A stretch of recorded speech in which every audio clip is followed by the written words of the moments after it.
Hello.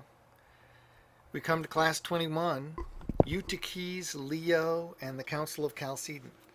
Um, my main goal in this class is not to explain to you the church's teaching about the natures of Jesus Christ, because we've been talking about that from the very beginning, but rather to give you a sense of the different things that were going on as the church was working out this doctrine, particularly in the last even 5 years or so before the Council of Chalcedon. It's very important to understand that the Orthodox Chalcedonian doctrine of Christ is a middle ground between two different extremes. One, historically looked at, one being Eutyches, who sees the human nature of Christ so absorbed into the divinity that there's essentially nothing left, and so Jesus is just God and nothing else. This, of course, has a lot in common with common Christian piety, but that doesn't mean that it's accurate. It's inaccurate. And on the other end, a Nestorian, which is a bad term for it, way of looking at Jesus, where the divinity and the humanity are so distinct, so independent of each other, that it can almost sound at times as though there are two different beings involved, two different realities, but separate realities involved in Jesus. And we saw last time, this seems clearly not to be what Nestorius was trying to teach. It's an open question as to whether or not it was what Nestorius actually said. It's very difficult for us to know much about his teaching in detail, but it certainly does not seem to have been his intention. It is worth saying before we begin all of this, I mean, I've said before, the greatest divisions, the most important divisions in the Christian church now are between Chalcedonian and non-Chalcedonian bodies. The Church of the East, which is the one which is historically linked in the minds of the West with Nestorius, which has always repudiated Nestorius, never accepted his teaching, is considered the Diophysite or two-nature tradition surviving to the present day. And the non-Chalcedonian monophysite, one nature, which is a better term, though still not a very good one. One nature churches, the Syrian Orthodox, the Copts in Egypt, the Ethiopian Orthodox, the Armenian Orthodox, and others are sort of the two poles, with the Chalcedonian bodies in the middle.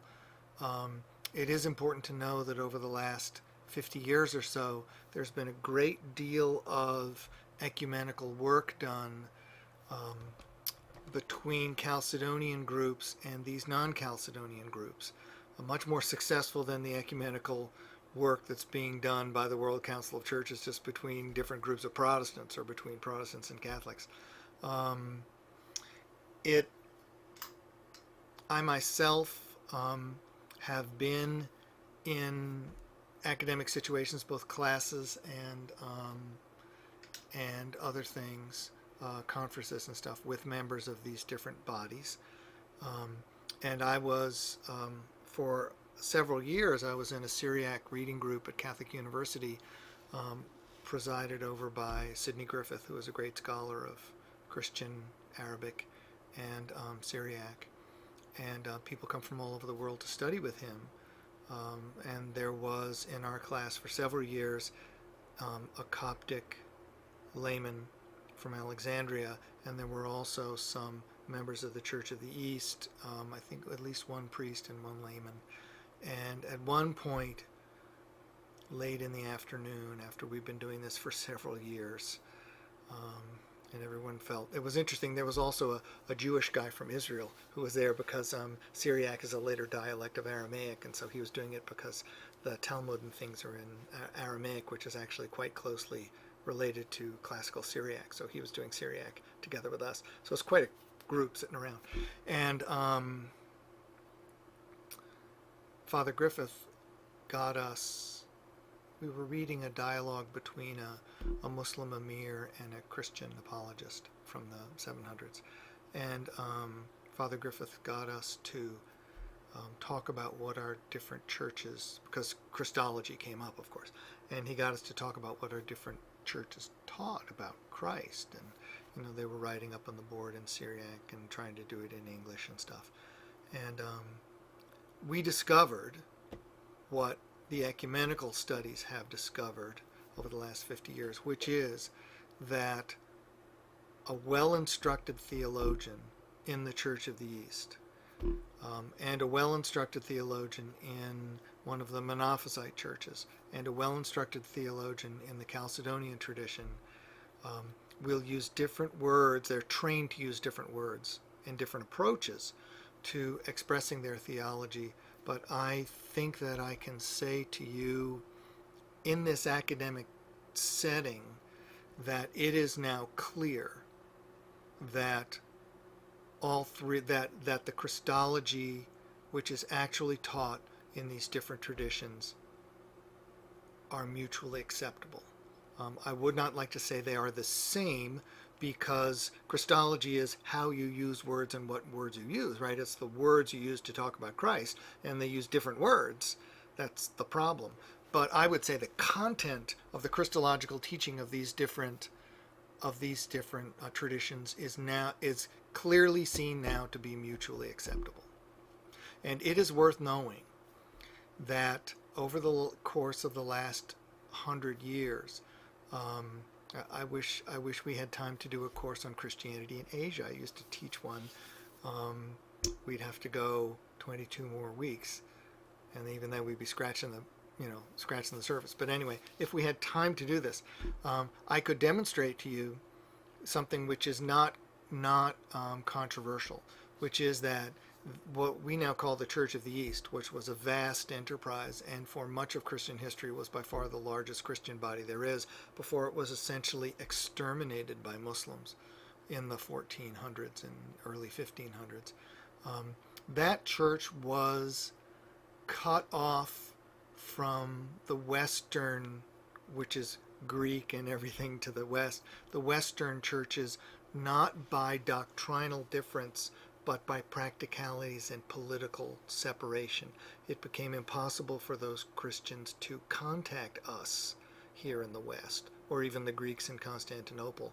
And it's also important to know that the Church of the East never rejected the Council of Chalcedon. They never received the Council of Chalcedon because of this separation. And it is worth knowing that the Church of the East is the only body that the Roman Catholic Church has officially and publicly acknowledged as a separated church. The Church of the East has been, I'm not a Roman Catholic, right? But the Roman Catholics who are, from my point of view, extremely reluctant to admit things that everybody knows are true, let alone things that everybody doesn't know, the Roman Catholic Church has admitted publicly that there is no theological or historical split between themselves and the Church of the East. There is only a split that came about as a result of practical separation.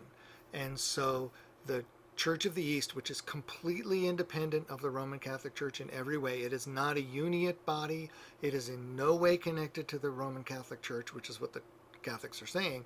The Church of the East is recognized officially and publicly by the Roman Catholic Church as a separated Christian body. In other words, It is no longer possible for people like us who in our dark moments like to mutter about the Roman Catholic Church. We used to mutter about them in Boston. I don't know if you all in other places were more enlightened than we were, but we used to mutter about them in Boston. And we can now no longer mutter and say that they say everyone else is not really part of the church, because they don't. And that's very important to know, because it shows how extremely far and how extremely clear our knowledge has advanced if we're at the point where these things are being said publicly, let alone, admitted privately. Paul, we all really know this, but we don't say it stuff. So I would say that, we're going to look at this stuff, and it's we're committed to Chalcedon. I'm committed to Chalcedon. But it's very important to understand now that the ecumenical importance of Chalcedon going forward is that it should form our Chalcedonian expressions of our own faith. But the ecumenical project, as far as Chalcedon goes, I think at this point is very clearly not trying to get non-Chalcedonian bodies to accept Chalcedon, which is what a lot of people have been trying for very long, but rather to get everyone to the point where they are able to express their own teaching. Maybe that's better. Oh, that's a little mysterious. To express their own teaching in ways that other people can recognize as mutually acceptable. That's what that's the basic. That I believe is the church's basic task going forward as far as internal things are concerned. Externally, apologetically, we have different tasks. We're at the point now where we have to argue for the existence of God, which is a very important thing to do, but we don't have to do that today, thank goodness. So let's look quickly through the chapter here, and then we'll look at the primary sources. I did make up a reading list about councils of the church and a little bit about conciliarism. Conciliarism is the idea that the church is really governed by councils rather than by people like the Pope. Conciliarism has a very long history in bodies like the Roman Catholic Church, where it's much more a present concern. Every time the Pope tries to tell people to do something they don't want to do, then you hear a lot more about conciliarism in the Roman Catholic Church. This is in no way a systematic bibliography. This is stuff that I have and stuff that I know about. The study of the councils of the church is something that has been going on for a very long time. There's a lot of interesting material about the councils of the church, which is now available. I put in one book about the Council of Trent, which is a recent, very interesting study of the Council of Trent, and one about the Second Vatican Council. The Second Vatican Council one I really put in as an example of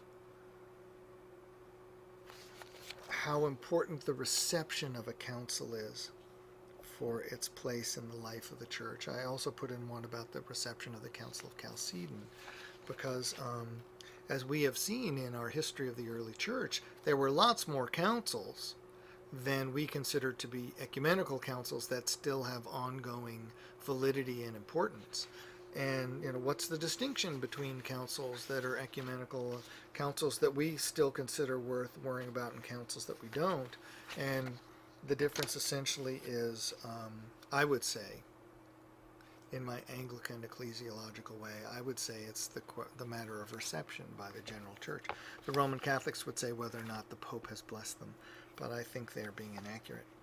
But that's a question for another day. Okay. Cyril dies. We're now in chapter 21. Cyril dies, and Dioscorus comes to take his place in Alexandria. Dioscorus is a much less able theologian and a much less able politician than Cyril was, and so he gets his diocese into trouble. Leo, who was a very important pope for 20 years, is very theologically inclined. Leo leaves quite a lot of letters behind, which are all in English now. He leaves quite a lot of sermons, theological sermons. You can buy a volume of Leo's Christological sermons from Amazon. It's been reprinted in English, easy to get in paperback. It's very interesting.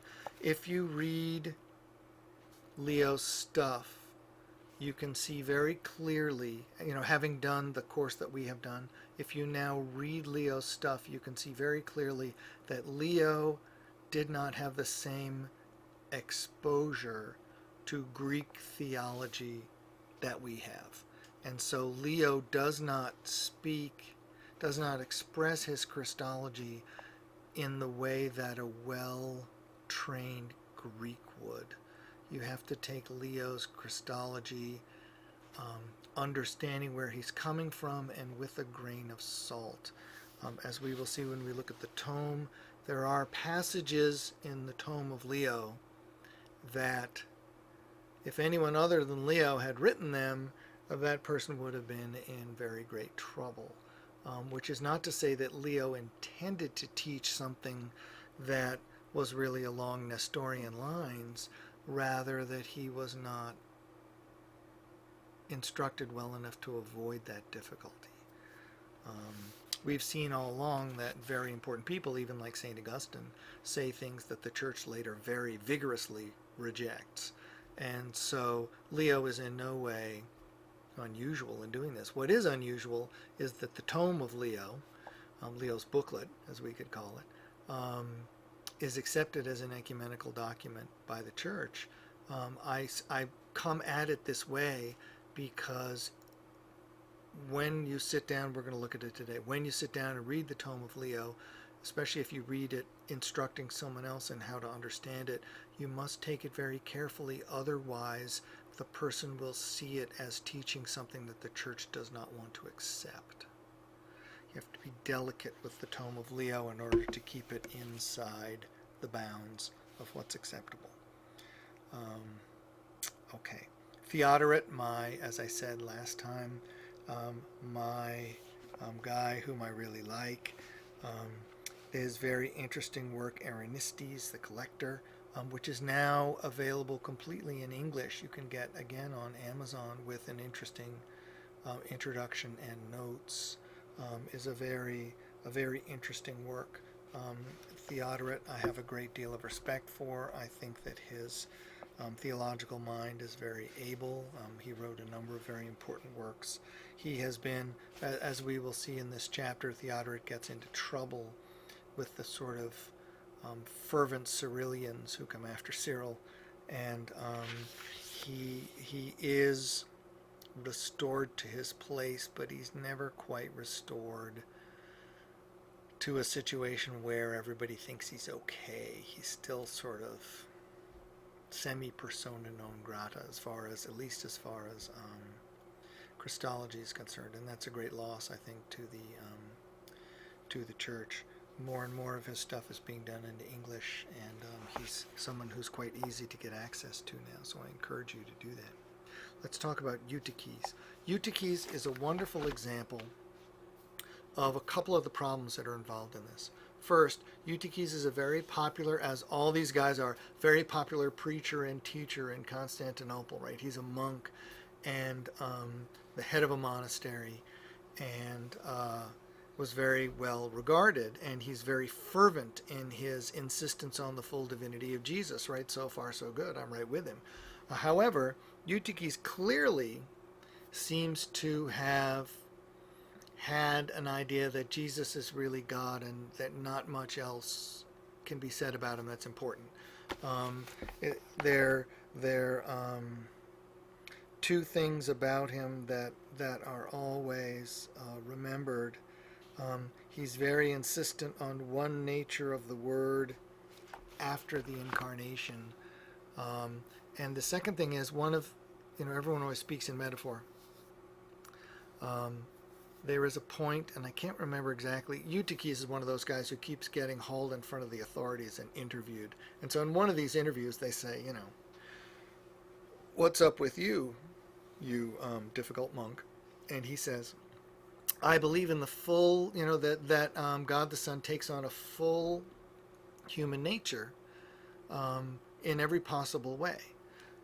And so I believe a full human nature and, a real incarnation of God the Son. And they say, well, so what do you think the result is? He says, well, having God the Son, who is an infinite being of infinite power and majesty, unite himself to a full human nature, he says, is like rowing out in the middle of the ocean and putting a drop of honey in it, right? He says that there's no question that logically and necessarily and truthfully, the ocean is sweeter than it was before you put the honey in. And you really put honey in the ocean. But if you ask someone, can you tell that the ocean has honey in it, the answer would always be no. As far as what the ocean's actually like, it doesn't make any difference, even though there has been a real logical, necessary change. It's not a noticeable change. And so on one level, it's not a change that makes any difference. And so Eutyches essentially, when he reads a gospel and sees Jesus, it's God the Son walking around, and it's true that he looks like a human being, but it doesn't go very deep, clearly, as far as Eutyches is concerned. We'll see when we look at the original sources. Eutyches is if Nestorius is a third-rank theologian, Eutyches is sort of fourth. No one at any time that I'm aware of has ever supported Eutyches. No one during his lifetime supported him. In this age in which we live, in which most, or at least many academic theologians who teach in universities, they're all about Nestorius and they're all about Arius and stuff like that. Anybody who the tradition doesn't like, they're all over him and saying he's wonderful. I've never heard anybody say a nice thing about Eutyches. Everybody thinks Eutyches is the worst. So, since his name means very lucky, it's easy to remember that he's almost the only one in Christian history that you can't get someone to say a good word for. I mean, there are even now people trying to push Judas Iscariot as being, a misunderstood supporter of Jesus. So if you're willing to go that far and you still won't take Eutyches, then that tells you something about Eutyches. Okay. Leo is off stage in the West, in the Latin-speaking world, very much aware of what's going on. The Western Roman Empire still barely exists, but it's far away and getting more and more isolated from the East. Leo may be the first bishop of Rome who really thinks that he's the head of the church the way modern popes think. Certainly, Leo would not at all be sorry to discover that Roman Catholicism has turned into what it's turned into. And so he writes this tome, this booklet, to the East, sort of telling them what the right answer is. Since you guys are having this trouble, I think I'll let you know what the right answer is. Leo's theology, if you read his theological writings, he has a very acute mind. He's very intelligent. He has a good sense of the Christian tradition. As far as patristic theologians go, he's quite limited because he doesn't have access to the actual debate, and so he doesn't really know what people are fighting about. Nestorius doesn't understand what people are fighting about because Nestorius doesn't get it, even when he's right in the middle of it. Leo doesn't get it, but Leo doesn't get it because he's never seen it. He's never been in contact with it. So Leo is a difficult person. Many people try very hard, both Eastern Greeks and Western Latins try very hard to be polite to Leo and respectful of Leo, who does seem to be a good man doing the best he could. But it takes some effort. Okay, Dioscorus arranges for there to be a council at Ephesus in 449, where Dioscorus tries to use the first council of Ephesus that we saw last time in 431 to really kind of push home the victory of the Alexandrians, and he clears away people like Theodoret and other people who were too interested in the twofold natures after the incarnation, from his, in his opinion, too interested in them. But he goes too far, and so he sets himself up for the pendulum to swing back. It's very important to understand the way this happens is purely political. The emperor is killed when he falls from his horse. Theodosius II is thrown from his horse and dies, and his sister takes over and marries this man Marcian, who is a very successful and well-respected soldier, a deeply devout Christian man. And Marcian calls the council, and Marcian is the one who sends a legate to oversee the council with instructions to sort of settle things down and figure things out. And so one of the things to know, I say this as someone who believes that the church should never be established, and yet both Nicaea and Chalcedon are clear examples of times that the lay people running the political state sort of step in to solve the church's problems. And that doesn't fit my theoretical understanding of the church. So I just have to put it down sort of to the providence of God. But there's no question that seems to be what's going on. So Marcian, partly to keep the people in Alexandria in check, partly because he wants to settle things down, and partly, it seems, because he's not comfortable with this sort of crushing of the Christian instinct to want to talk about Jesus as a human being, arranges for a council to work things out.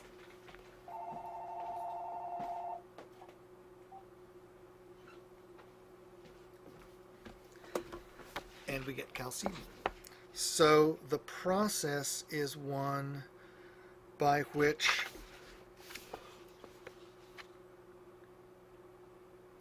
there's been a clear argument, between Arians and non-Arians about the fullness of the divinity of God the Son, and then the fullness of the incarnation. And then once everyone agrees that you're supposed to say the incarnate, it's really God the Son is really God, then you fight about, well, how does that work, and what does it mean to say God the Son is incarnate? And you have different groups of people with different ideas about what that means. One group wants to say, not like Eutyches, wants to say that God the Son is fully divine and becomes incarnate, and God the Son is really what's going on in Jesus. And other people want to say that if God the Son is really going to be incarnate, then there has to be a sense in which the human nature of Christ is a kind of buffer between the Creator, God the Son, and the world. The Creator can't, by definition and logic, the Creator can't actually himself become a part of the world, because the world couldn't take it, and it would sort of burn up, or it would, the whole logic of Creator versus creation would be destroyed by that, and that the human nature is sort of the means by which God the Son can enter into the world, but he doesn't enter it the way we enter it. We enter it and we're completely a part of it. He enters it and he's not completely a part of it because he's not bound by it. And then once you're thinking that way, then there's a question of how much sort of cushion are you imagining? And people like Nestorius, if you take him at his word rather than at his intention maybe, seem to imagine too much cushion. Their picture of the incarnation doesn't end up with a way of speaking about Jesus that presents him as fully united enough for the person with two natures you're discussing to be recognized as a concrete single individual. And so some of the people of the full incarnation group argue against other people of the full incarnation group, because it's important to understand that Nestorians, the Diophysite people, like Theodoret or like others, are trying to argue. They're trying to talk about how they can understand the full incarnation working, and so the argument's no longer really about whether there is a full incarnation, but if there is a full incarnation, since we believe that's true, how could that possibly work? So the discussion has changed. There's no question that the people, the one nature people, like the modern monophysites who want to say one nature, right? They don't like people talking about two natures because they think that's too much cushion. But if you sit down with the one nature people, the modern one nature people, and talk about what they mean by one nature, it turns out that they are trying to express the same reality that we Chalcedonians are trying to express, with using different words, right? And that the Church of the East people are trying to express the same reality too. All of these are full incarnation pictures.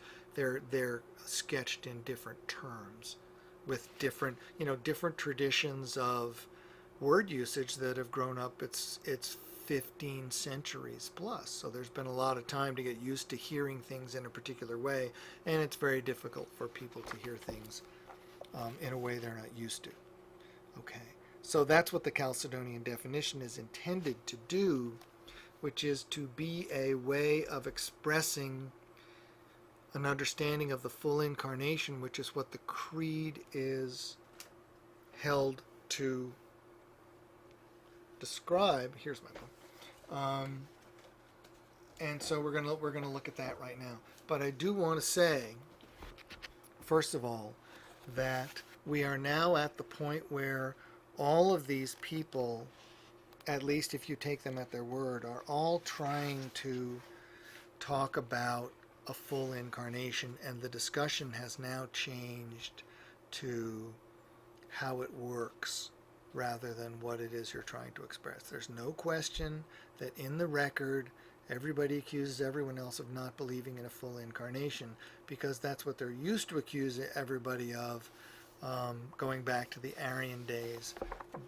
And people want to hear what they themselves are saying, and if you don't say something that aligns with what they're saying, they say, well, since I believe in a full incarnation and you say something different, you must not believe in a full incarnation. But that is a mistake by those people. Whether it's an honest mistake or not is something that people fight about, and it's impossible for us to know. But I think there is no question that if you look back at this early Christian writing and see what they say, they're all accusing each other of the same, of falling down in the same regard, which is not holding a full incarnation. So we look quickly here at Theodoret on the person of Christ, just to see. I wanted for you to see that Theodoret, who is, at the time, is a very iffy character. He's accepted by the Chalcedonian Church. He's put back in his see, and he's, fully paid up member of our group, so, now we can like him. But at the time, he's very questionable, and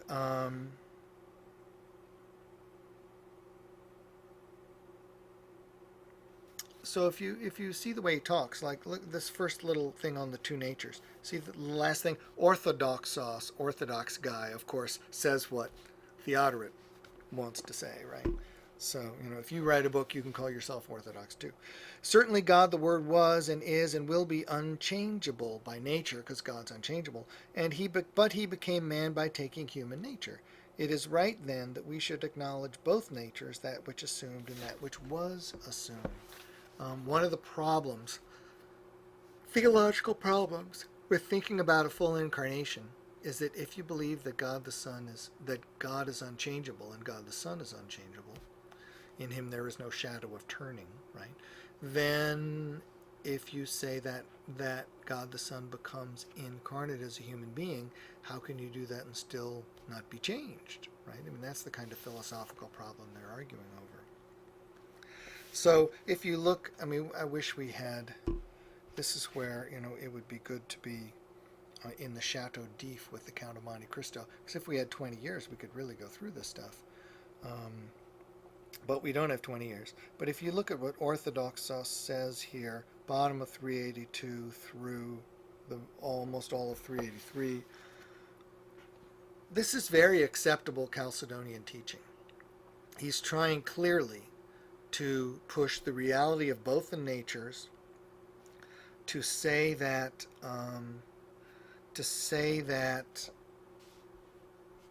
it is a fully divine Son who is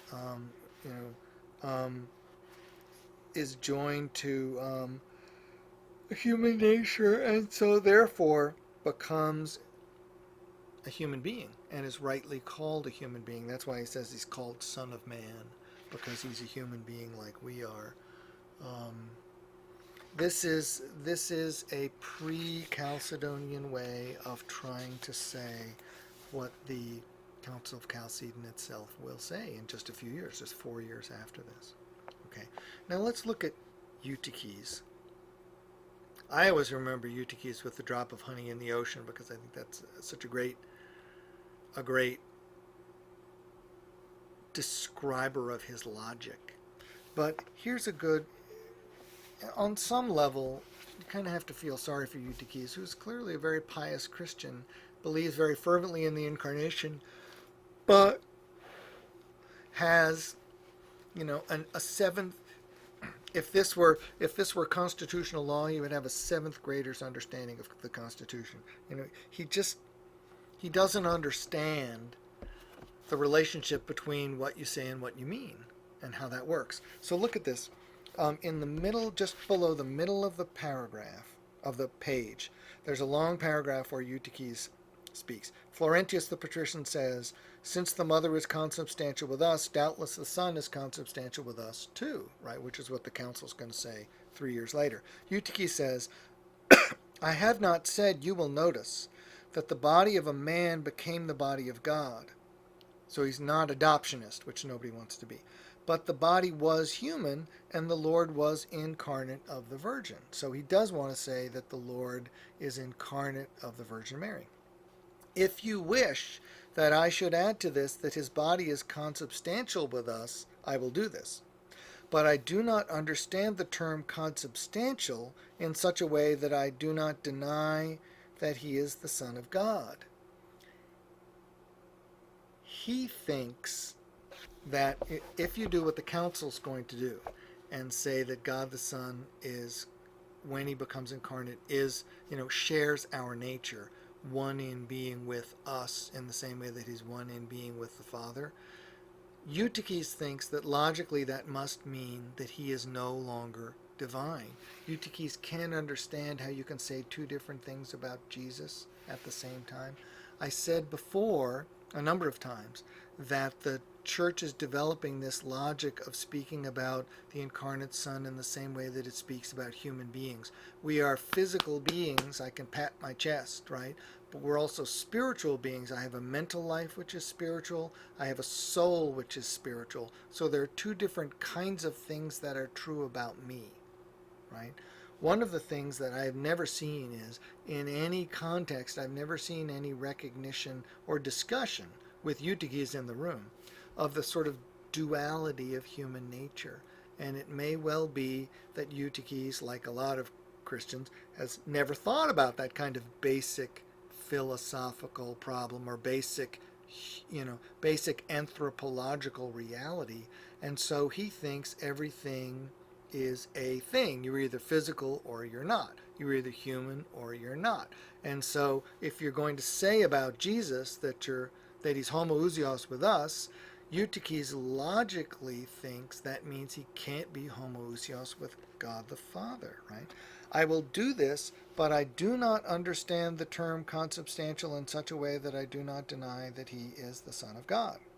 Formerly I spoke in general of not of a consubstantiality according to the flesh, but I will do so if you demand it. In other words, Eutyches says, I will use the wrong words if you want me to, but I will just understand them differently. So on one level, he doesn't understand that words have meanings, and you can't just use them any way you want, like Humpty Dumpty, right? But on the other hand, he also doesn't understand the basic model that everybody else in the room has in mind that he does not. For Eutyches, things are very simple. You're either something or you're something else. And he can't get much farther into it than that. Eutyches, there is a real question.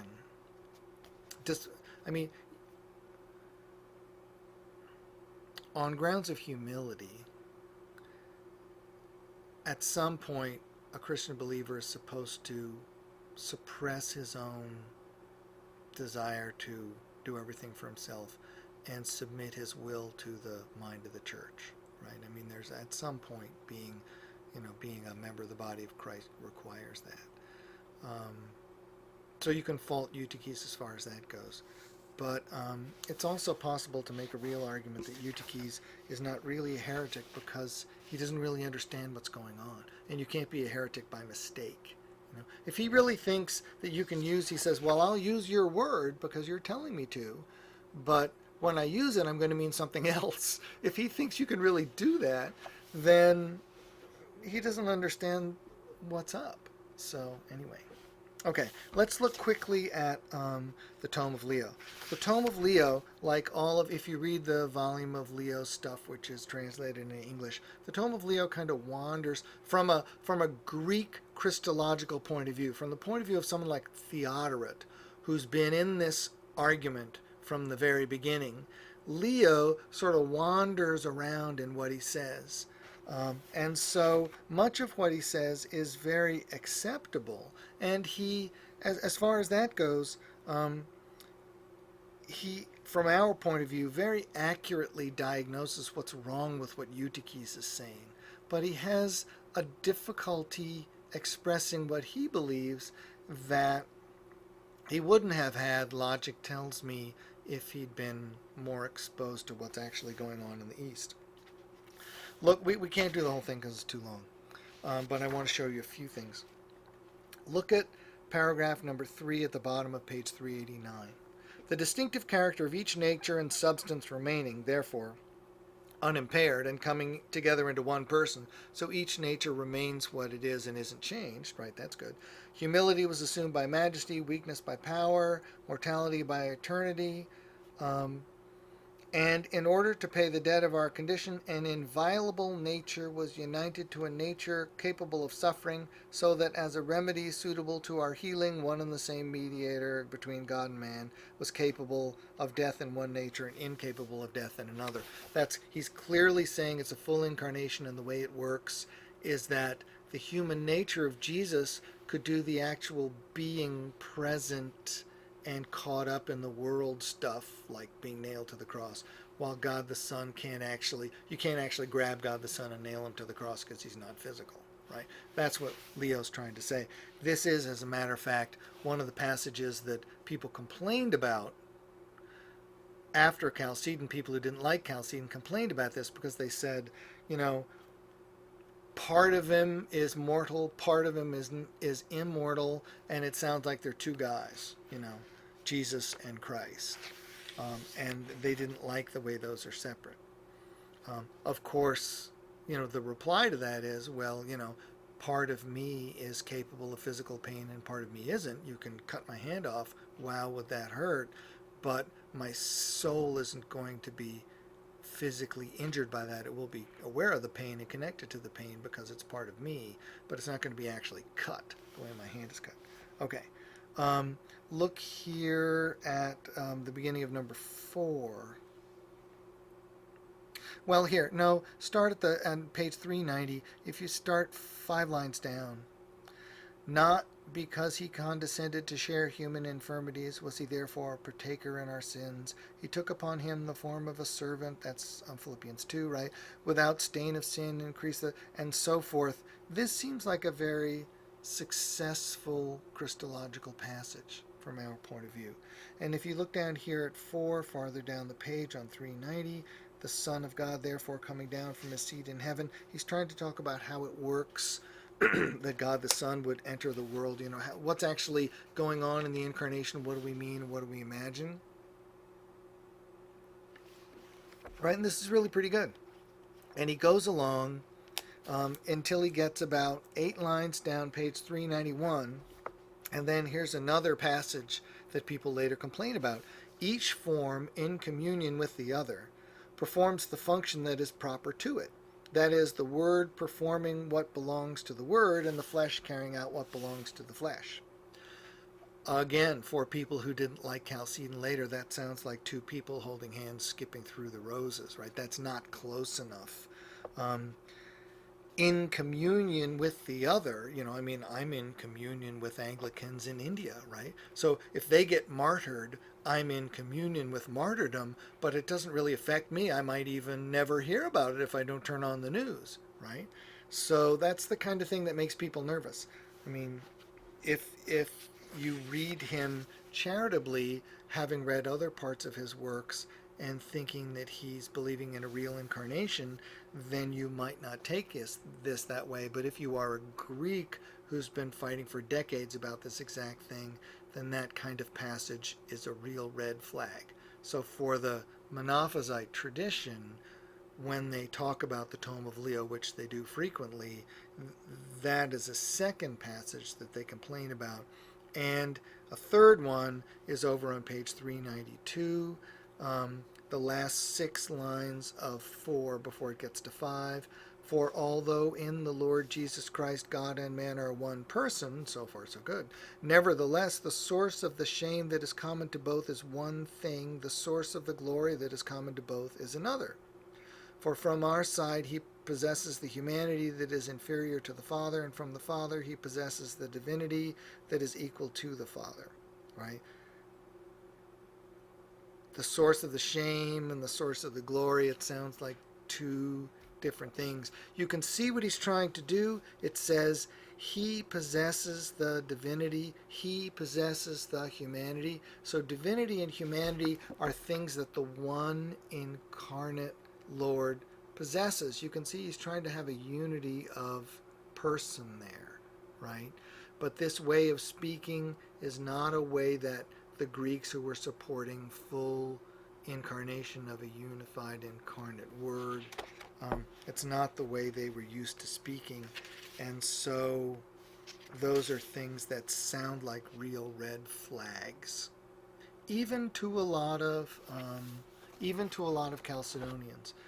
Most scholars of early church at this point think that the Tome of Leo is accepted by the Council of Chalcedon out of respect for the See of Rome, out of respect for the person of Leo, and out of respect for Marcion the emperor, who takes it very seriously that the See of Rome should approve his council, but that it's an act of kindness, understanding that he's a good Christian man who's kind of on the edge of things, in the same way that at a political debate, if somebody comes down from the hills with his coonskin cap on and stands up and starts talking about freedom and justice, everyone will say, yeah, isn't it wonderful, it's so great that I belong to a political body where everyone can speak his mind and stuff like that. And then the guy goes away and everybody gets back to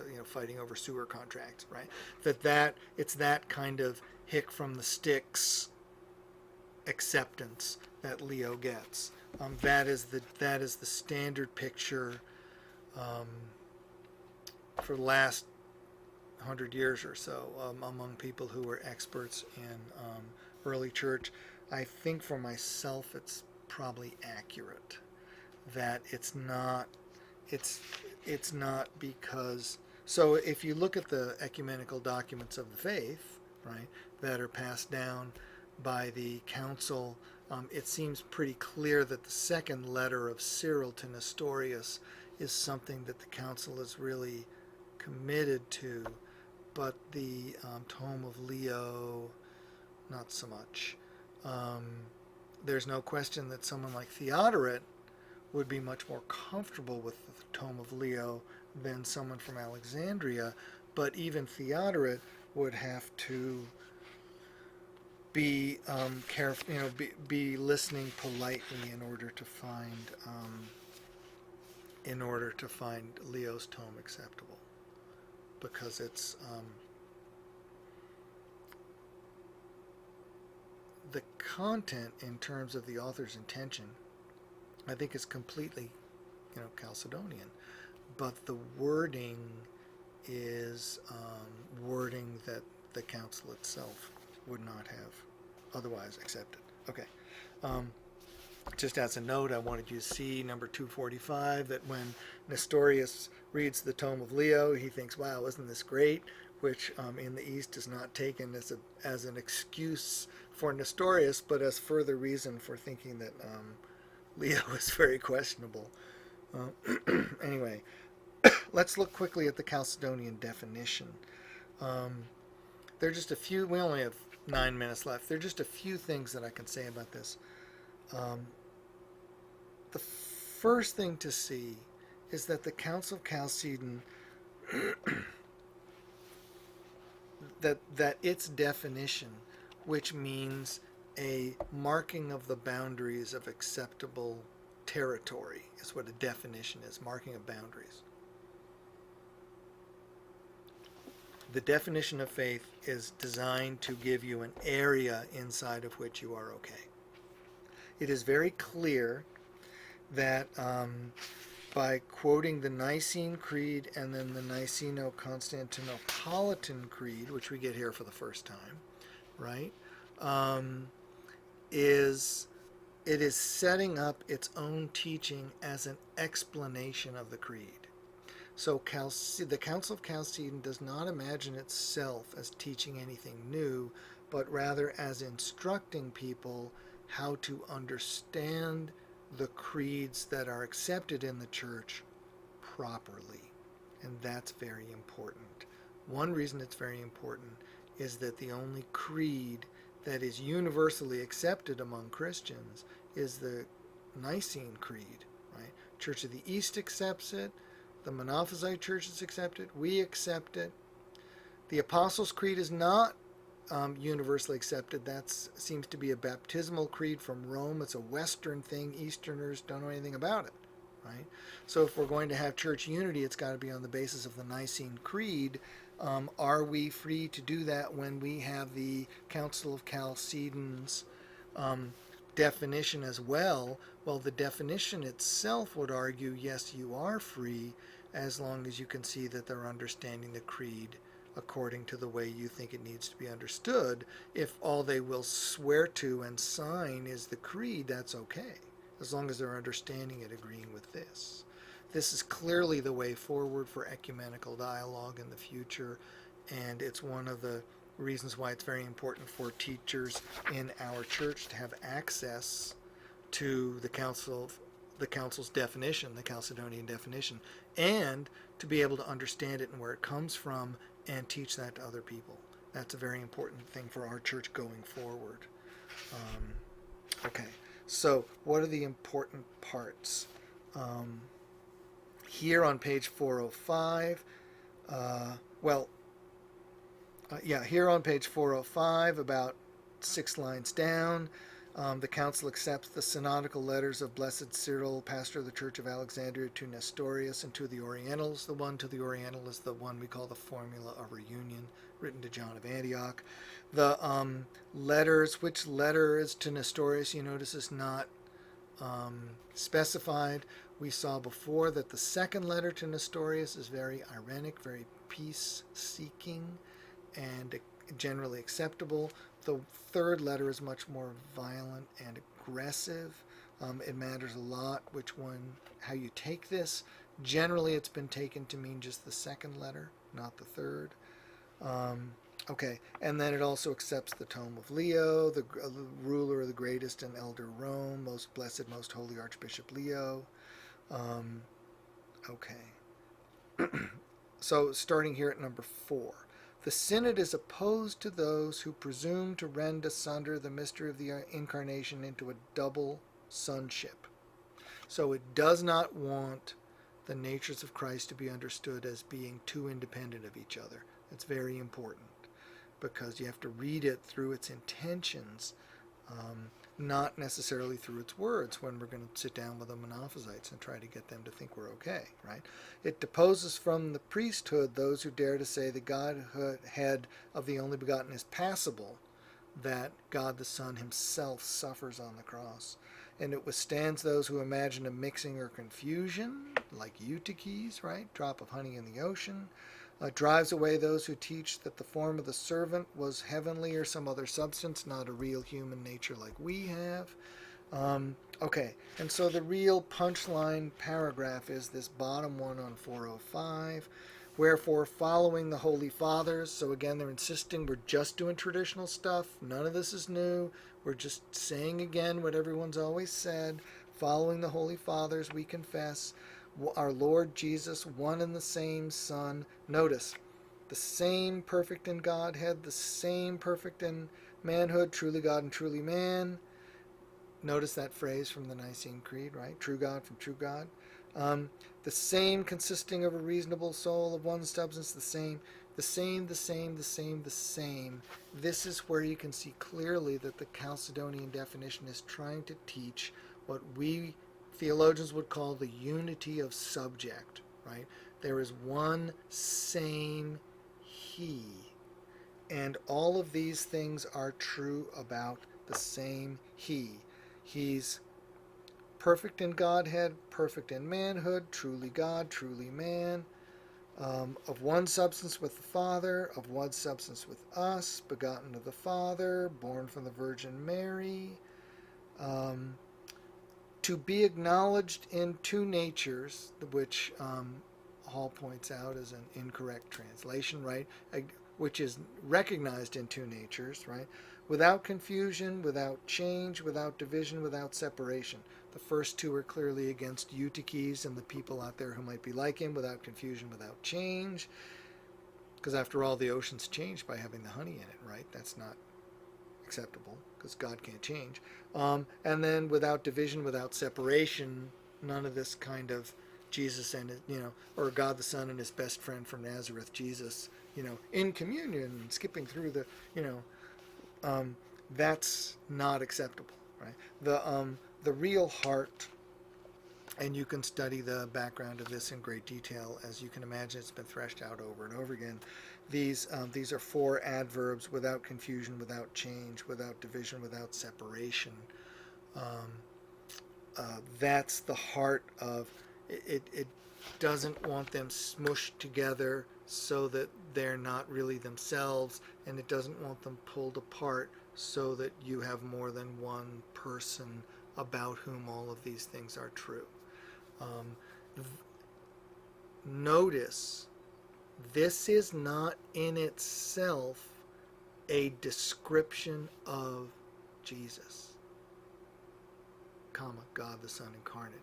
This is a description of how you're allowed to talk about, preach about, teach about, and think about Jesus, right? The creed is something you're supposed to say, and this is how we talk about Jesus. This is a manual for how you're supposed to do that. It's not an alternative formula. It's very important to see this is not this is, despite the fact that the Episcopal Church publishes the Chalcedonian definition in its historical documents section, an interesting choice in a non-incarnational church, but despite the fact that it does that as if it were another creed, it's not another creed. It's very specifically, and so one of the things this means is that the Chalcedonian definition is not a liturgical thing like the Nicene Creed is. There's no corporate moment or occasion at which you're supposed to say the Chalcedonian definition. There's no service in which we use it. It has no place in a service book. It is an outline of how you are, an outline, like a definition, right? Boundaries, setting the area inside of which you are allowed to, by the tradition, think, preach, pray about Jesus. And what this means is that the Chalcedonian definition is very specifically not presenting itself as the end of a theological process, now you say this, but rather the beginning of a theological process, this is where you do theology, now everybody jump in there and do it, right? It is a blueprint, that's a good one, it's a blueprint according to which you can build something. It is not the thing you build. So the Council of Chalcedon is not the end of Christian theology. It's the beginning of Nicene Christian theology, self-awarely functioning inside its own tradition. That's what Chalcedon is designed to be, and that's the only way to understand it properly on its own, on its own terms. It's not fair to do anything else. Just as a final note, because I know I've been tough on Leo, and I like Leo. I mean, who cares if I like Leo, right? I mean, when I come before the throne of majesty to have my sins, I'm going to hope that Leo's there praying for me, right? But we've presented Leo as not being a varsity theologian, but it's very important to see that he's a theologian in a completely different situation than these Greek people who have been marinating in this stuff for decades and are in the middle of this discussion. It shows, one of the things it shows is that advanced Christian theology is a technical field, and it's very difficult to do it without, you've got to have training to do it properly. And Leo is, in important ways, untrained, right? But if you boil it down and you look at this letter 124 of Leo's, which is selection 252 on page 423, I'd love to read this to you, but we're out of time. It's perfectly clear that what Leo is trying to say is what the council is trying to say. This is one reason why when Chalcedon comes, the West says, hey, that's great. The Latin West says, great, Chalcedon, yeah, now, we love it. And there's no further discussion. Instead of the 1,500 years of people attacking each other, which has followed Chalcedon in the Greek world and to the East. Right? The Latin world, apparently, from all we can tell, from all that appears, which is what apparently means, apparently the Latin world, the Latin Christian world, was thinking that way already. And so when Chalcedon came along, they said, yeah, great. And that was pretty much it. The Greeks are still, going after each other, or the Easterners. So next time we have one more time to kind of pull up our socks and see where we are. I hope this wasn't further confusing you instead of making things clear. I will send out with the announcement this bibliography, and you can read yourself into a state of numbness very happily for many years. And as I've said before, if you ever run out of books to read, just let me know, because I can keep you going essentially forever, right? Of the making of books, there is no end. Thank you.